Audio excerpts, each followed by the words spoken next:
welcome to my channel. I am back for another spooky season video. Very excited. This tag that I am doing, I was tagged in by Tarot with Lauren, who created the tag last October. And I didn't see that I had been tagged in it until November because I was away for a chunk of October. Last year I was on holiday, I was in Scotland, and so I squirreled this one away, and yes, I have waited almost an entire year so that I could do it at the right time, aka Halloween. Spooky season, the time of the witch, season of the witch. So yes, I did have a look on Lauren's channel, and it seems that the last upload she made was Christmas time, so it's been a while since she has posted anything on YouTube. I hope she's okay, but thank you for tagging me, Lauren. I have been sitting on this one for quite a while. I will share the prompts in the description box should you wish to take part as well, and I will also link to Lauren's original video as well should you wish to check that out, and you should go check it out because it's good. So we have 13 prompts, which is obviously very apt for spooky season, and I have them all listed here on my phone, and I'm going to try really hard to pay attention to what I'm reading, because I have a terrible habit of missing notes on my phone or skipping over things and then having to backtrack or just forgetting to add them into the video altogether. Excuse me, a little thirsty. So yeah, I'm just gonna get stuck in. I've already pulled out the bits and pieces that I need so that I should be good to go. So we're just gonna crack on. Question 1 is, what is your favourite Halloween, Samhain or autumn themed deck? I'm going to go with the kitschy, fun Halloween tarot. I love this deck. I have the pocket version as well because I love it so much. It's one of the few decks I have both the standard and the mini size. It's that really charming, fun, early to mid 20th century sort of kitschy Halloween style. It's very camp.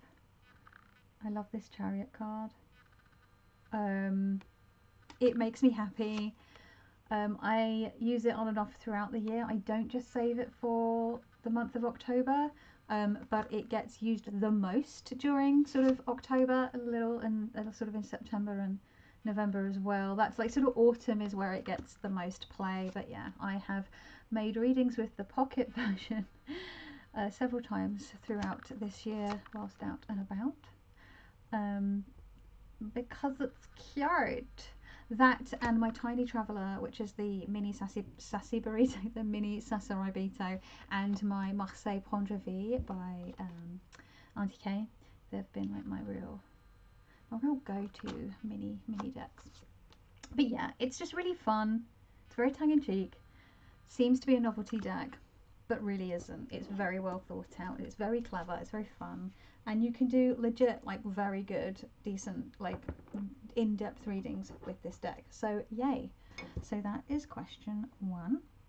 Question 2 is, what cards remind you of the Halloween, Samhain, autumn season? Now, Lauren shared a lot of cards for this prompt for her own video, and a bunch of those I actually would have picked as well. And I was trying to think of cards that she didn't pick, but ultimately it was quite difficult because I think she covered all the bases.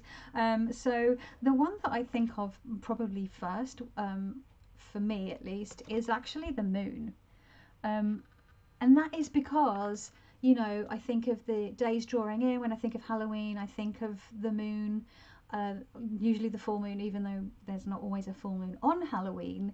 I just always think of the full moon and witching hour, and I think of, you know, you've got the sort of the wolf and the dog in the you know, Smith-Waite representation of the moon, so the wild side and the domesticated side.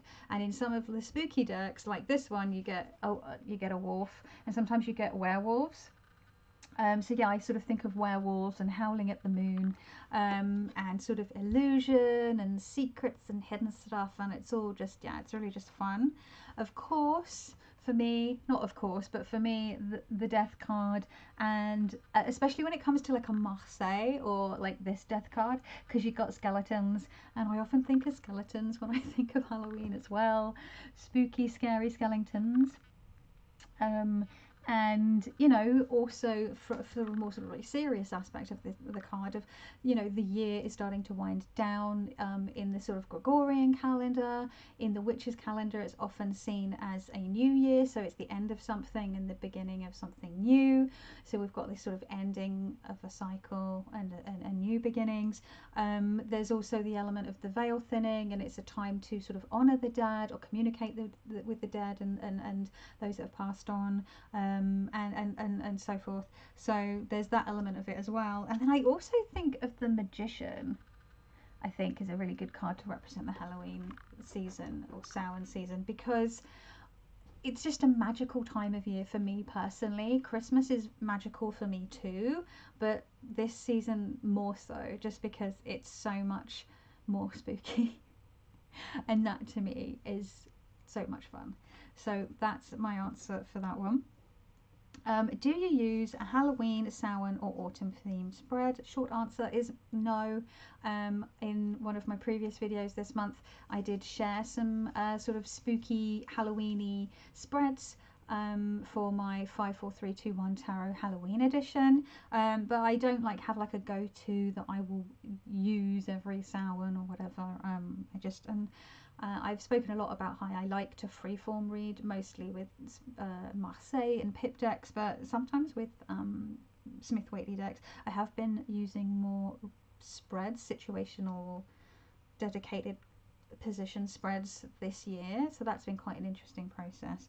So yeah, I don't really have a particular thing or a go-to. If you could choose one card to dress up for as Halloween, this is question 4, which one and why?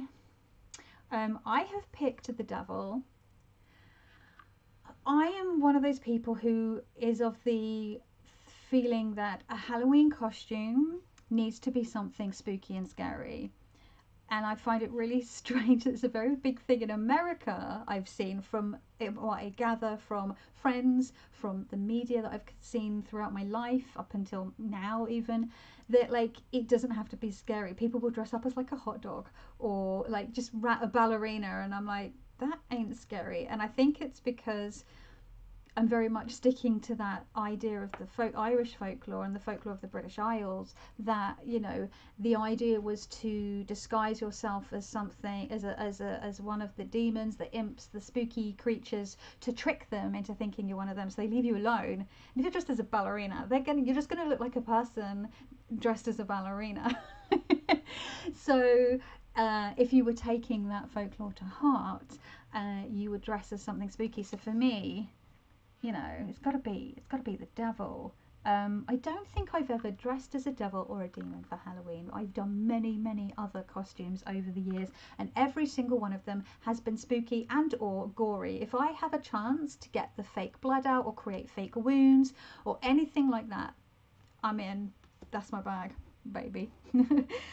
Question 5. Are there any Halloween, Samhain, autumn themed tarot or oracle decks on your wish list? Yes, there are 2 tarots specifically that came to mind straight away, and there is the Trick or Treat Tarot. I know that the author of that, the book that goes with that, and maybe the designer of it, is Barbara Moore. I can't remember the name of the artist, my apologies. And then there's the Horror Tarot, the Indie Horror Tarot, which is by the same creator of the Pulp Tarot. Again, the name of the creator of those decks escapes me, I'm really sorry. So yeah, they're the 2 like that would be on the top of my list. There's probably others. There are others actually, now that I think about it, but those are the 2 main ones. So question 6. Describe your favourite scary or season, movie or book using tarot cards. See if anyone can guess what it is. And I'm going to have to try and remember to put the answer to what it is at the end, so you can see if you guessed it correctly. So I've laid out a bunch of cards here. Not laid them out. I'm just going to show them to you in order, like flashcards. So we have this character, is resting. They're asleep. Maybe they actually do have a cat with them. Just saying. They are awakened, and they are plagued by nightmares and terrors. They're kept awake at night. They awake from terrible, terrible dreams of transformation, of the worst kind, the horror. They are persuaded to go to a new world and work as part of a team so that she can battle her demons. Whilst she is battling her demons, she comes across a character who's been left alone out in the cold without much hope. And she makes a connection with this character and takes them under her wing. Well, I guess we know the protagonist is a she because I've just given the pronouns. They are betrayed by one of their company, their group, their entourage. And they must gather all of their strength to tame the beast and fight as best they can a battle of wills. It does not go well, and many of them die. But they come across the ultimate baddie, the queen of them all, who is vanquished. And off they sail, the survivors, out onto a new adventure, once more asleep. I think you could guess that one. I think that one's pretty obvious, especially because I've talked about this film a lot over the years on my channel. So if you know my channel, you're probably going to know which one it is. Okay, so 7. Do you dabble in any other divination systems when the veil's thin? I mean, I dabble with all sorts of divinations on and off, just generally, just because it's fun, right? And it's interesting. Oh, a lovely rooibos. But I do find that around this time of year, and I think it's because it starts to get darker, so it's also easier to do it early in the evening. If it's still light at 9:30 at night, it's more difficult to create the atmosphere that you need for scrying, whether that's candle scrying or like black mirror scrying or sort of scrying in like water with like ink or oils or things like that. I find scrying. I would also like to have another go at doing some like tea leaf reading. I need to get some good resources on that, because I do have a good old-fashioned teapot. I do have some lovely fine china, you know, and I think it would be nice to, you know, have a bit more of a play with that. It's been a while since I've had a play with that, and for some reason this time of year seems the perfect time. I don't know, maybe it just feels like things are more amenable to peaking beyond into the far yonder. I don't know, or maybe it's also that like back to school feeling that I get around sort of September, you know, the autumn season, where I'm quite interested in learning new things or trying new things. I'm a bit, you know, the heat and the brightness of the summer is finally fecking off, and I can like actually focus on stuff once again. So that maybe scrying. Question 8. What cards scare you? Shadow cards, and how do you deal with them? So in Lauren's video, she spoke about cards that she sort of just has issues with personally, and then cards that she struggles to sort of read or interpret just generally. I'm just going to stick with the cards that I just sort of find a bit more just uncomfortable for me personally, just in the sake of brevity, to try and keep this video a little bit more succinct than I usually am. So the one that I've spoken about on and off over the years is the Hierophant, not the Hierophant, what is that? This is the Zombie Tarot. And I have issues with traditional authority and educational structure. I don't like being told what to do. I have like a real demand avoidance even for myself. Like if I say I'm going to do something or I have to do something, I like psych my own self out, and then I'm like, well, I'm not. Well, make me, and it's so bizarre because it's myself. So it's really difficult. The struggle is real, and I know that it's due to neurodivergence, but it doesn't make it any easier. But yeah, so the Hierophant, and also like with the ties with like the traditional associations with the Catholic Church and the Pope, and all that entails, even as someone who has Irish, Irish background, Irish, half Irish, like it's still like I have issues. And it's sort of hand in hand, and that is actually the Emperor. Again, for very similar reasons, there can be, and I find that a lot of the sort of toxic masculine traits can sort of butt up with the like the Emperor, war. When you think about like the ram, and like the astrological associations, and war, and patriarchy, and these sort of both have that sort of patriarchy feel, and sort of power structures and colonialism, and all the things that I feel need to be absolutely smashed to smithereens and destroyed and eradicated, like this sort of toxic masculinity. And we're just in the throes of late stage capitalism, and these like horrendous colonial power structures that harm people and the environment. And it's just, and I'm finding, reading with Charlie Claire Burgess's Radical Tarot book, as well as the companion book to the Fifth Spirit Tarot, the write-ups for these cards in those two books have been really like helpful in sort of reframing that, queering that, making it more radical, updating it, and sort of being more like a sort of a healing way of viewing these two cards. So that's something that I am dealing with by reframing them, rather than ignoring them or just getting annoyed whenever they pop up, which sometimes happens. Okay, that was a bit of more long-winded answer, sorry. Question 9. What tarot superstitions do you believe in or adhere to? None. I don't have any superstitions. I think I did when I was a teenager, especially the one about you need to be gifted your own tarot deck. And ultimately, when I was 16, I wanted to read tarot so bad, and I didn't know. Like, I probably could have asked my mum for one, and she probably would have bought one for me and been like totally fine about it and not really cared whether I was reading tarot or not. And she didn't when I bought my own, which is what I did. I did also used to wrap my deck in silk. I had the Osho Zen. That was my first ever deck. And I don't know, maybe a couple other things that I used to, but like I don't anymore. I'm just whatever. I don't have any. Not that I can think of. I have tarot habits, but I don't have any superstitions or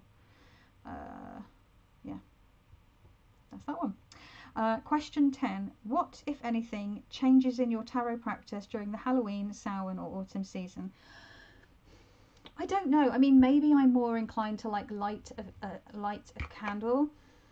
Oh god, I love this so much. This one's called Decapitation. I've shared this in a previous spooky season video. Come on, camera. It smells amazing.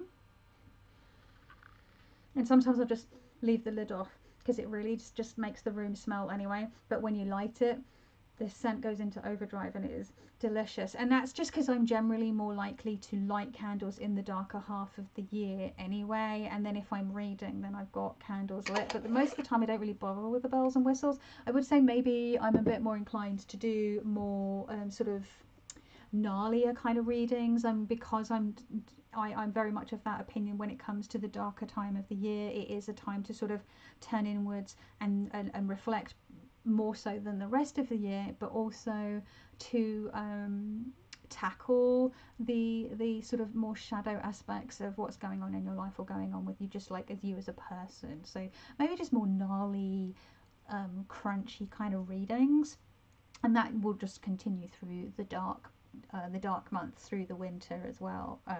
It starts around this time. I do feel less inclined when it's like bright and sunny. Question 11. Do you perform magic using tarot or oracle cards? If so, is there a technique, spell or meditation you can share? Yes, I have used tarot on and off over many years for magical practices. I have used it as a sort of a talisman. One way I think that sometimes we can incorporate daily magic into our lives is by, you know, our daily draw, asking for an energy to embody, or taking that as like an evocation or an invocation even to embody that kind of message in the card, or the archetype in the card if you're pulling like maybe just a major arcana, for example, or one of the face cards.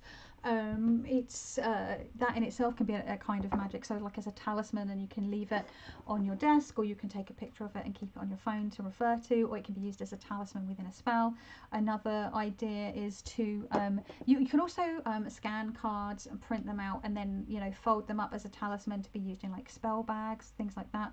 I've put here a talisman as energy. I've kind of covered that a little bit with what I just said there. And then as a poppet, again, it's like as a stand-in in a spell for you know, a person that you're doing a spell around, whether it's like a healing spell, or I don't know, like a love spell or something like that. It could be for yourself. Excuse me.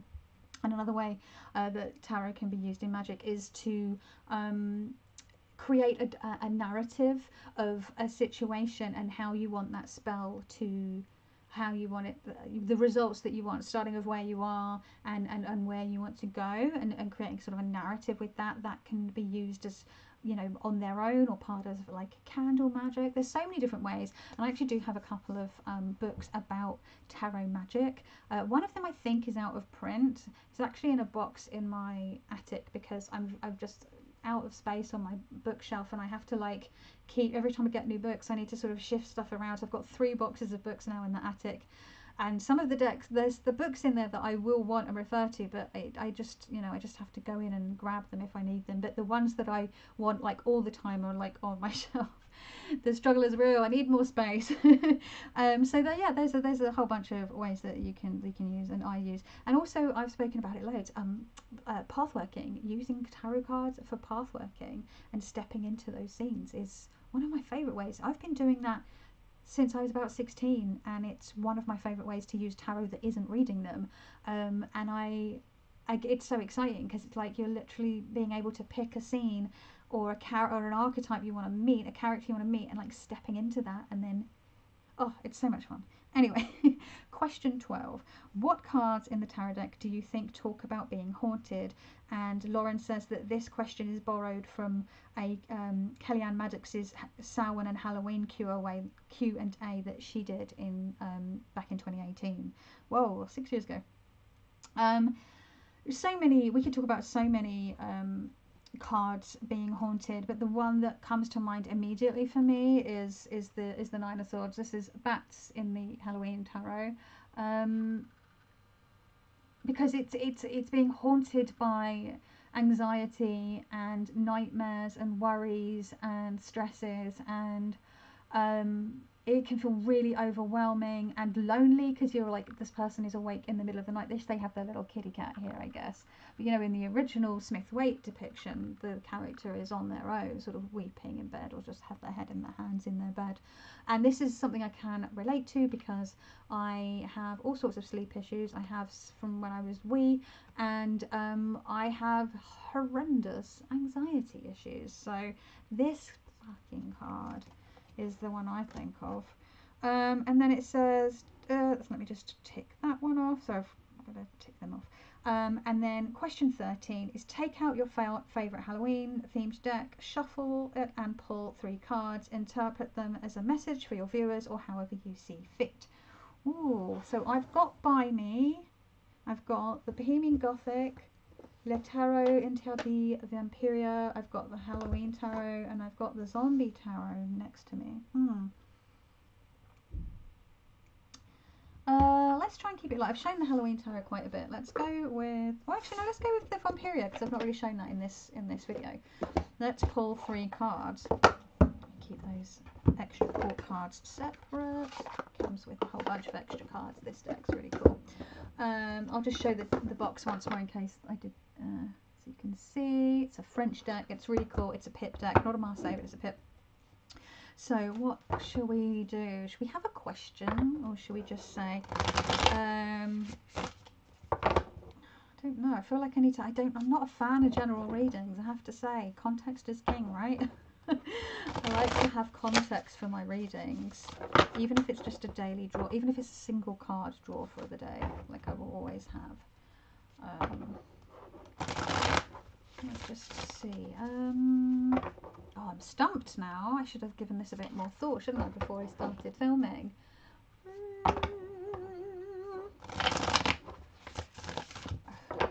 Let's see.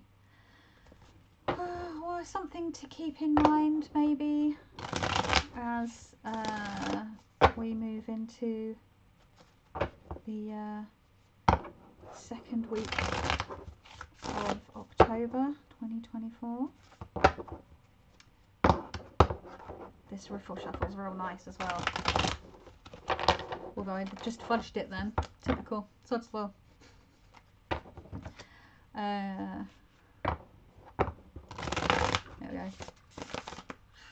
I love that when it bridges together real nice. Real nice. Lovely. Okay. Got the 3 of Wands. We have, ooh, is that the 10? I don't, my French is terrible. That looks like the 10 of Swords. And the Wheel of Fortune. Interesting. So when I think of the 3 of Wands, I'm thinking about the first results of some work that you might be doing, after sort of making the decision, and like it's really like setting things in motion, sort of that passion project, and you're getting like the initial feedback maybe. The 10 of Swords is very much I sometimes call it like the drama llama card, because there can be an element of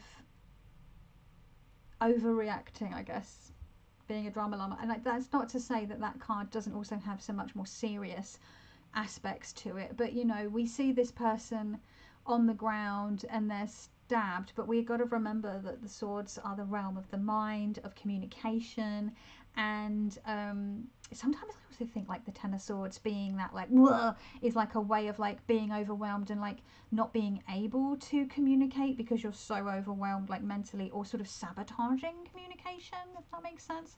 Sometimes get that vibe from it.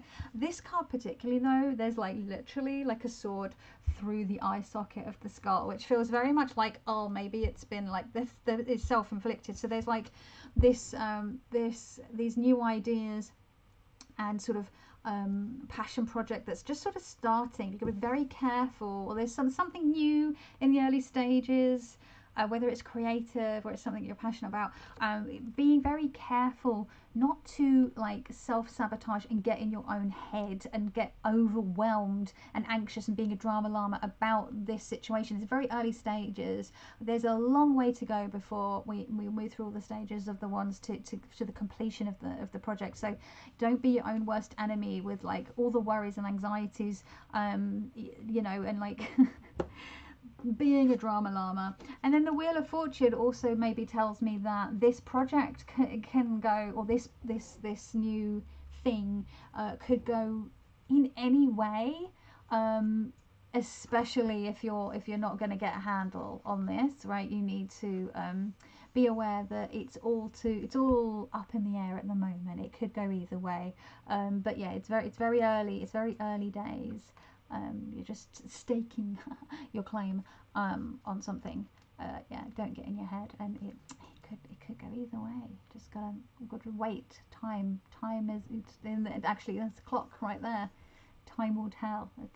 It's too early to know. And for those of you that are still here, right at the end, before I close out for this, the film that I was talking about, with narrating with the cards, describing with the tarot cards, was aliens. Did anyone get it? Let me know in the description, in the comments. Let me know. I'd love to know if you genuinely did get it. I think it was quite obvious. I think I did quite a good job of explaining it. I really had fun doing that as well, like before I sitting down to do that before I filmed this. So yeah, I think this is a really fun tag. Thank you, Lauren. I am a year late, but thank you so much for tagging me in this. I hope that you are well. You created a really fun tag.